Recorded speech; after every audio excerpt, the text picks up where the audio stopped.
Express Entry is one of those applications wherein if you do not submit the mandatory documents, your application comes back as incomplete, they return it, and you have to again go into the pool, wait for the ITA, and then God knows how long it will take for you to get the ITA. So it's very important to make sure your application is complete in the first place. With Express Entry being the flagship PR program for Canada and a lot of folks getting invitations to apply under Express Entry, a common place where most people find themselves is how to complete the process after receiving the ITA, how to make sure the application is good to go, how to make sure application is complete, and how to avoid any hassle. This is the video we're going to talk about everything related to submitting your application post the invitation under Express Entry. So stay tuned until the end. Welcome back to the channel, guys. My name is Dhruv. I am a regulated Canadian immigration consultant. At our firm Effizient, we assist all prospective immigrants with their immigration to Canada. If you need assistance, if you have questions, here is our contact information. You can feel free to contact us, call us, email us, WhatsApp us. We would be happy to talk to you. Guys, if you are interested about Canadian immigration or need any information, this is the channel. Make sure you subscribe to the channel and make sure you hit the bell icon so you are notified about any new video that we upload. A lot of you may already know Express Entry is regulated by Regulation 10. It goes through completeness check, which means your application initially, if not complete, will be returned. You'll have to go into the pool again. You'll have to wait for an IT again. So in this video, we will talk about how to avoid that, how to go over your application after the ITA, and how to make sure you don't get into any trouble after the ITA. But before we go there, let's answer the comment of the week. This comment comes from Hari Prakash, and the comment says, if someone gets married to a PR holder with work permit expiring in 1 week, what is the suggestion? Well, one thing you can do is you can apply for a visitor record to go from worker to a visitor status, and wherein you will maintain your legal status in Canada. Once you are ready to submit your spousal sponsorship, if that's the plan, and you have made the submission for spousal sponsorship, you wait for the AOR. Once you have the AOR, you can again apply for another work permit. You will have to wait until the work permit comes in before you can start working again, but you will maintain your status, as in you will continue having legal status in Canada, and you will be able to then obtain your work permit going forth. Alright, so now that you have received an ITA under Express Entry, what happens is you go onto your online account, you click continue with the application, and another form opens up. This form is very simple and similar to what you submitted when you created your profile.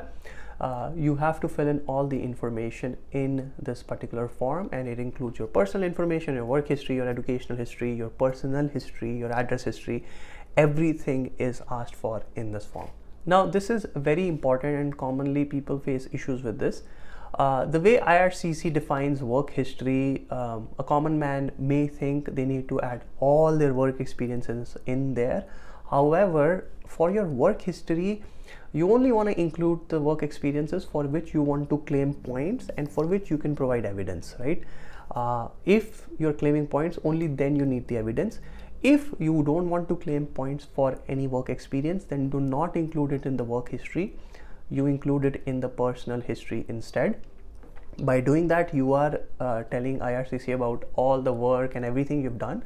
But in the work history, you're only keeping the experiences for which you want to claim points and have the documentation to support that work experience. Second point, once you're completing these forms, just make sure your address and your personal history is done properly and that there are no gaps in your address and personal history.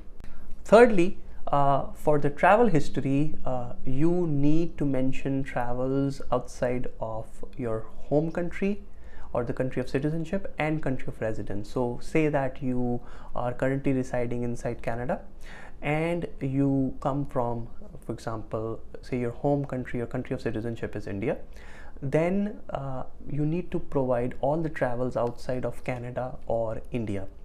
If you have traveled to the US, if you have traveled to Dubai, for example, those are the entries that will go in. You don't need to include travels within your home country or your country of residence. Once you have completed the forms, you can continue the next step, and that next step is to upload your documents. At the time when you complete your forms, IRCC portal gives you two buttons. One is to preview your score, and the second is to continue to the upload of documents. You should always preview your score to make sure that current score that you have, this is calculated based on the information you filled in the form, is above the cutoff, or it's still the same as the score that you had when you received your ITA.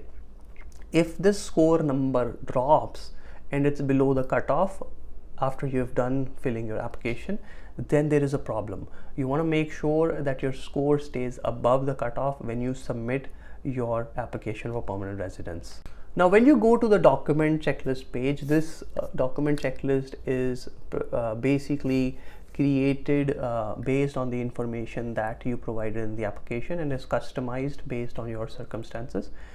Herein, you have to upload the documents that IRCC has asked you for. Now, a few things to consider here. First of all, if you are eligible under the Canadian Experience class, you do not need to provide any proof of funds. Just a simple letter from yourself to IRCC telling them that you are eligible under CEC and you're exempt is enough.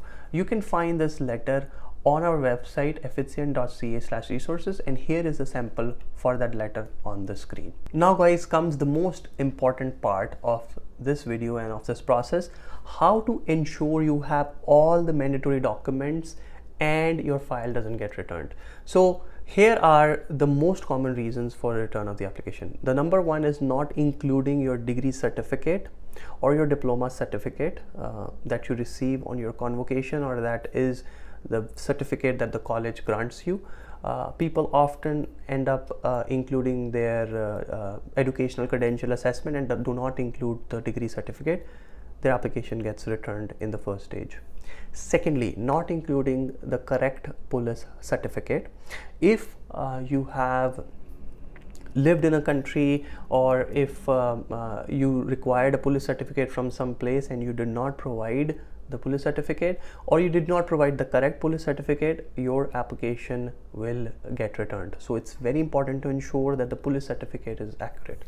Number three is usually medical. At this point, IRCC for in Canada applicants have created a policy that until October this year, they are exempt from giving a medical exam as long as they've done it in the past 5 years. However, if you've not done medical in the past, then for express entry you would require an upfront medical, and you want to make sure that this medical is valid, done within the last 1 year, because if it's not, then again your application can be returned.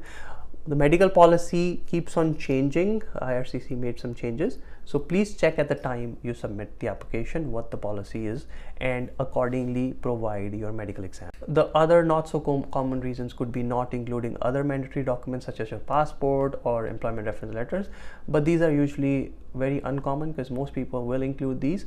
However, they often tend to either misjudge what PCC to upload, or they don't upload their educational degree diplomas, or they end up uploading an old medical or incorrect medical exam. Now for the police certificate for express entry, you need a police certificate, and this is computed based on your address history that you put in your profile and your travel history.